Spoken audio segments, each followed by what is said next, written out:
اگر آپ مالدار ہونا چاہتے ہیں، اگر بخت بلند کرنا چاہتے ہیں، اگر آپ نصیب کے دھنی بننا چاہتے ہیں، اللہ تعالیٰ کی نعمتوں اور برکتوں سے مالا مال ہونا چاہتے ہیں، اپنی اولاد کو غربت کی دلدل سے نکالنا چاہتے ہیں، اور اگر آپ چاہتے ہیں کہ آسمان سے ایک دروازہ خصوصاً تمہارے لیے ہمیشہ کے لیے کھلا رہے اور تم مانگتے جاؤ، اللہ تعالیٰ تمہیں رزق عطا کرتا جائے، تم مانگتے جاؤ، اللہ تعالیٰ تمہیں مالا مال کرتا جائے، تو آج میں آپ لوگوں کے لیے رسول اللہ صلی اللہ علیہ وسلم کے بتائے گئے دو ایسے وظیفے لے کر آیا ہوں۔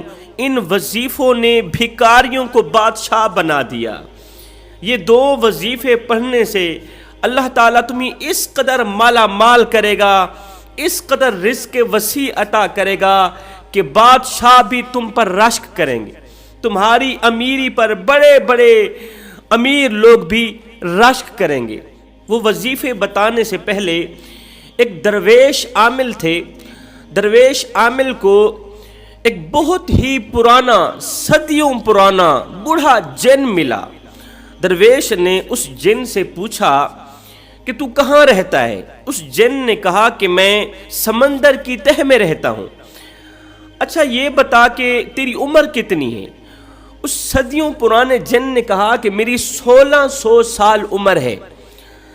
اچھا مجھے سمندر کے تمام رازوں میں سے کوئی ایک راز بتا دے۔ درویش عامل نے جن سے کہا کہ مجھے سمندر کے تمام رازوں میں سے ایک اہم راز بتا دے۔ اس جن نے کہا کہ 7 سمندر ہیں، 7 سمندر کے اندر اللہ تعالیٰ کی مخلوق رہتی ہے۔ یہ مخلوق کھاتی بھی ہے اور پیتی بھی ہے، اور ہر وقت اللہ تعالیٰ کی عبادت میں مصروف رہتی ہے۔ چرند پرند انسان حیوان ہر وقت اللہ تعالیٰ کی عبادت میں مصروف رہتے ہیں۔ ان میں سے ایک راز کی بات بتاتا ہوں۔ کبھی کبھار ایسا ہوتا ہے کہ ایک دم سمندر کے اندر رہنے والی، 7 سمندر کے اندر رہنے والی تمام کی تمام مخلوق ایک دم رونے لگ جاتی ہے۔ یہ رونے کی آواز بلند ہوتی جاتی ہے، یہ چیخو پکار کی آواز بلند ہوتی جاتی ہے، یہ رو رو کر دونوں ہاتھ اٹھا کے اللہ تعالیٰ سے دعا کرتی ہے۔ یہ مخلوق کون سی دعا کرتی ہے؟ کہتی ہے یا باری تعالیٰ فلاں جو شخص ہے اس کے لیے آسمان سے ایک خصوصاً اور ہمیشہ کے لیے دروازہ کھول دے، آسمان سے فلاں شخص کے لیے ایک دروازہ کھول دے جو ہمیشہ کے لیے کھلا رہے، اور وہ بندہ تجھ سے مانگتا جائے اور تو اس بندے کو عطا کرتا جا۔ پھر کیا ہوتا ہے؟ اللہ تعالیٰ ان تمام مخلوقات کی دعاؤں کو قبولیت کا شرف عطا کرتا ہے۔ قبولیت کا شرف عطا کرتے ہوئے اس شخص کو جس کے حق میں دعا مانگی گئی تھی اس کو مالا مال کر دیتا ہے۔ اس درویش عامل نے پوچھا کہ وہ کون سا شخص ہے جس کے حق میں 7 سمندر کی مخلوق دعائیں کر رہی ہے، اور اس نے کون سا ایسا عمل کیا کہ یہ مخلوق دعا کرنے پر مجبور ہو گئی؟ اس جن نے کہا کہ اس شخص نے 2 وظیفے ایسے پڑھے ہیں، 2 وظیفے ایسے پڑھے ہیں کہ وہ وظیفے سمندر کی مخلوق بھی پڑھا کرتی ہے۔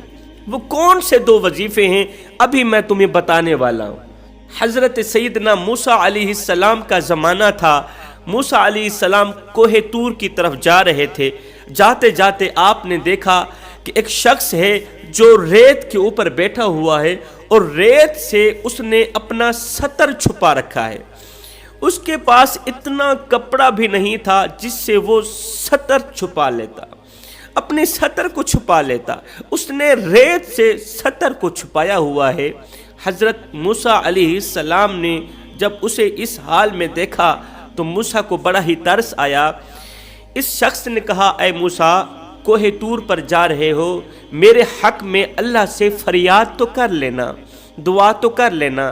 اللہ کیا میں تیری برکتوں کا حقدار نہیں ہوں؟ اے میرے رب کیا میں تیری نعمتوں کا حقدار نہیں ہوں؟ اللہ کیا میں تیرا بندہ نہیں ہوں؟ تو نے مجھے پیدا نہیں کیا؟ اگر تو نے مجھے پیدا کیا ہے تو پھر دیکھ تمام کے تمام لوگ عیاشیوں والی زندگی گزار رہے ہیں، ایک میں ہوں جو غربت اور افلاس والی زندگی گزار رہا ہوں۔ میرے پاس اتنا کپڑا بھی نہیں جس سے میں اپنا ستر چھپا سکوں۔ اللہ مجھے بھی عطا کرنا، کب تک میں غربت کے دلدل میں پھنسا رہوں گا؟ کب تک میں درختوں کے پتے کھا کھا کے گزارا کرتا رہوں گا؟ حضرت موسیٰ علیہ السلام کوہ طور پر گئے، اللہ سے اس کے حق میں دعا کی، فریاد پیش کی۔ موسیٰ علیہ السلام جب واپسی کی طرف آئے تو موسیٰ نے اس شخص کو کہا کہ اے بندے، اللہ فرما رہا ہے تو میری نعمتوں کا شکریہ ادا کیا کر۔ اللہ فرما رہا ہے میری نعمتوں کا شکریہ ادا کیا کر۔ یہ سنتے ہی اس شخص نے کہا اللہ نے مجھے نعمت دی ہی کون سی ہے جس نعمت کا میں شکریہ ادا کروں؟ اللہ نے مجھے نعمت دی ہی کون سی ہے جس نعمت کا میں شکریہ ادا کروں؟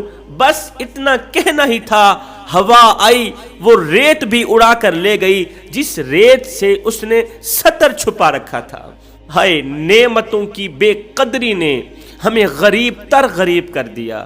اللہ تعالیٰ کی دی گئی نعمتوں کی بے قدری نے ہمیں غربت اور افلاس کی دلدل میں پھنسا دیا۔ آج میں آپ لوگوں کے لیے رسول اللہ صلی اللہ علیہ وسلم کے بتائے گئے دو ایسے الفاظ لے کر آیا ہوں، دو ایسے وظیفے لے کر آیا ہوں۔ ان وظیفوں نے بھکاریوں کو بادشاہ بنا دیا۔